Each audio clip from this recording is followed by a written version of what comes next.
लक्षवेधी क्रमांक 1. वितरित केला.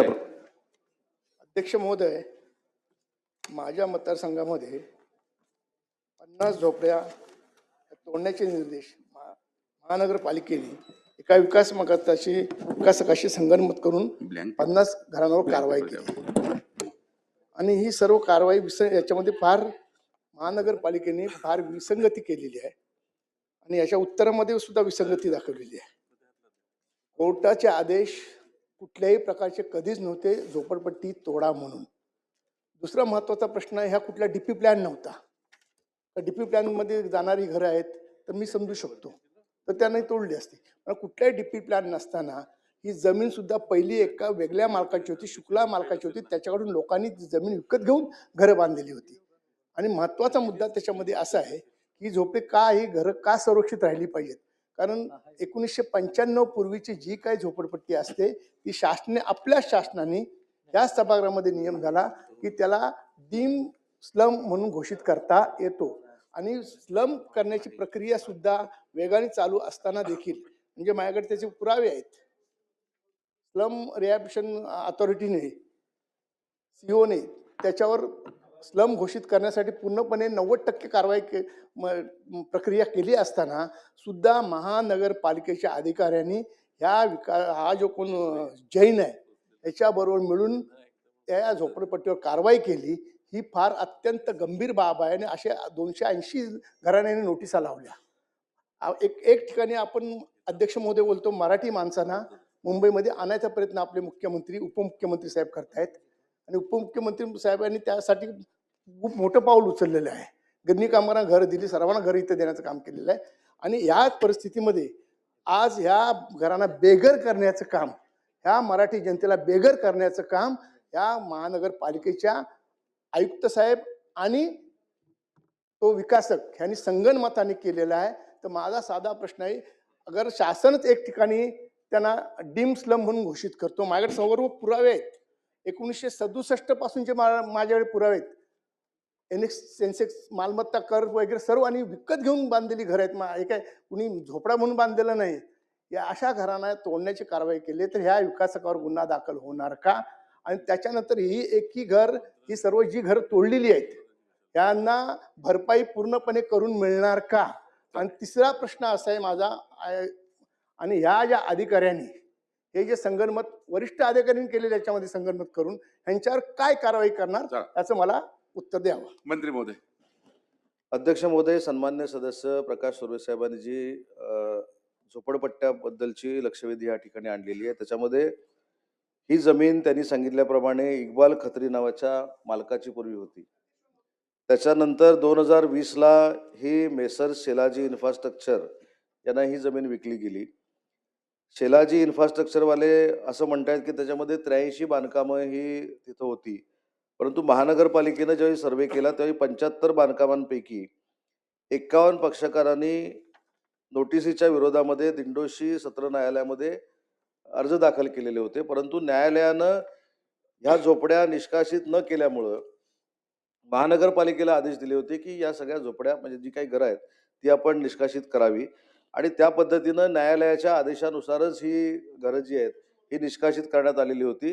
परंतु सन्मान्य सदस्यांनी असं सांगितलं की 1995च्या अगोदरच्या ह्या झोपड्या होत्या त्याच्यामुळे त्यांना तो नियम लागू करावा. तर त्या संदर्भामध्ये 1995चा नियम त्यांना लागू होतो का हे महानगरपालिकेच्या आयुक्तांना सूचना केल्या जातील की हे तपासून बघा म्हणून, आणि त्याच्या नियमामध्ये ते जर बसत असतील तर नक्की माननीय सदस्यांनी जी मागणी केलेली आहे ती सकारात्मक शासन नक्की घेईल. परंतु याच्यामध्ये बिल्डर लोकांनी संगनमतानं कुठं काही तोडलं अशा पद्धतीची जी भूमिका आहे ही सकृत दर्शनी तरी दिसत नाही. उच्च न्यायालयाच्या निर्देशाप्रमाणे ही घरं आपण निष्कासित केलेली आहेत आणि जी घरं निष्कासित केलेली नाहीत 20 ती रेसिडेन्शियल आहेत. कमर्शियल होती ती आपण तोडली, परंतु 20 घरं जी आहेत ही रेसिडेन्शियल असल्यामुळं आणि पावसाचा कालावधी मे महिन्यापासून आतापर्यंत असल्यामुळं न्यायालयानं जो आदेश दिलेला होता त्याच्याप्रमाणे आपण ती तोडलेली नाहीत. तरी देखील माननीय सदस्यांनी जी मागणी या ठिकाणी केली की 1995च्या नियमामध्ये ती बसतात का याची तपासून कारवाई केली जाईल. अध्यक्ष महोदय, सन्माननीय मंत्री महोदय, जे अधिकाऱ्यांनी सांगितलं ते सांगतायत, पण अध्यक्ष महोदय वस्तुस्थिती वेगळी आहे. अध्यक्ष महोदय, ह्या शुक्ला कंपाऊंड मध्ये जी लोक राहत आहेत, जे इंडस्ट्रियल गाळे आहेत, हे 1970 पासूनचे आहेत अध्यक्ष महोदय. आणि ह्यांच्याकडे जर मुंबई महानगरपालिका त्यांच्याकडनं टॅक्स कसा घेत होती, मुंबई महानगरपालिकाने त्यांना गुमास्ता सर्टिफिकेट कसं दिलं, त्यांना कमर्शियल इलेक्ट्रिसिटी कशी दिली, जर ते इल्लीगल होते तर मुंबई महानगरपालिकेने त्याच वेळेला त्यांच्यावर कारवाई का केली नाही? अध्यक्ष महोदय, ह्याच्यामध्ये मला सरकारचं मी लक्ष वेधू इच्छिते की अध्यक्ष महोदय, आम्ही सर्व मुंबईचे आमदार नेहमी सरकार समोर मागणी करत असतो की मुंबई सिटीमध्ये राहणाऱ्या लोकांना पागडी सिस्टमला वेगळा कायदा आणि उपनगराला वेगळा कायदा, हेच जर आमचे शुक्ला कंपाऊंडचे रहिवासी आणि इंडस्ट्रियल गाळ्यावाले जर मुंबई सिटीमध्ये असते तर त्यांच्यावर कारवाई झाली नसती, कारण तिकडे त्यांना कायद्याचं संरक्षण आहे. म्हणून सन्माननीय मंत्री महोदयांना माझा प्रश्न आहे की जो कायदा मुंबई शहराला पागडी सिस्टीमच्या इमारतींना आहे, तो कायदा आमच्या उपनगराला लागू करणार का? आणि दुसरा प्रश्न आहे की अध्यक्ष महोदय, शुक्ला कंपाऊंड मध्ये जी 20 घरं आणि 55 गाळे इंडस्ट्रीजचे ह्यांनी तोडले, त्यावेळेला तिकडे कोणत्या माणसाने सुपारी घेतली होती? बाउन्सर का उभे केले होते? अध्यक्ष महोदय, ह्याच्या पाठचा माणूस कोण आहे तो शोधून काढा आणि अध्यक्ष ह्याची चौकशी व्हायला पाहिजे.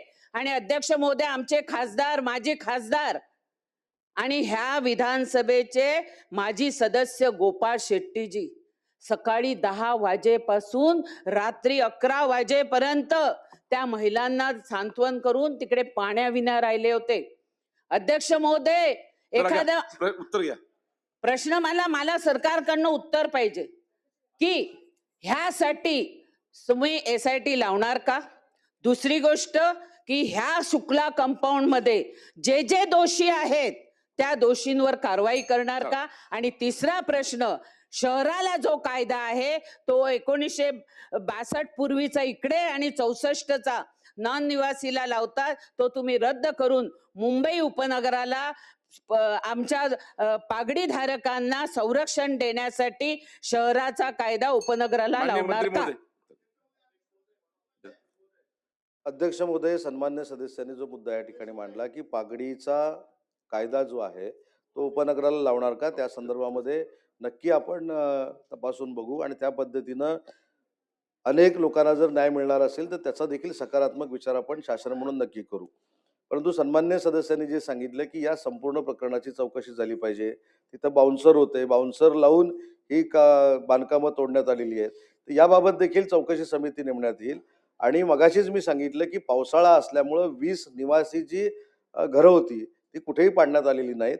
पुढच्या 30 दिवसामध्ये याची चौकशी करण्यात येईल आणि या 30 दिवसामध्ये चौकशी होईपर्यंत निवासी घरांना कुठेही हात लागायला जाणार नाही असे निर्देश देखील देण्यात येतील. चला सुरवेजी.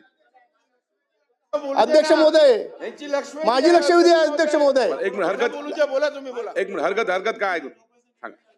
अध्यक्ष महोदय, माझा हरकतीचा मुद्दा हा आहे की या सभागृहाची सर्वसाधारणपणे पद्धत प्रथा ही आहे की त्या विभागातले सन्मान्य सदस्य जे वस्तुस्थिती सांगतात ती ग्राह्य धरून सरकारनं त्या अनुषंगानं कारवाईचं बोललं पाहिजे.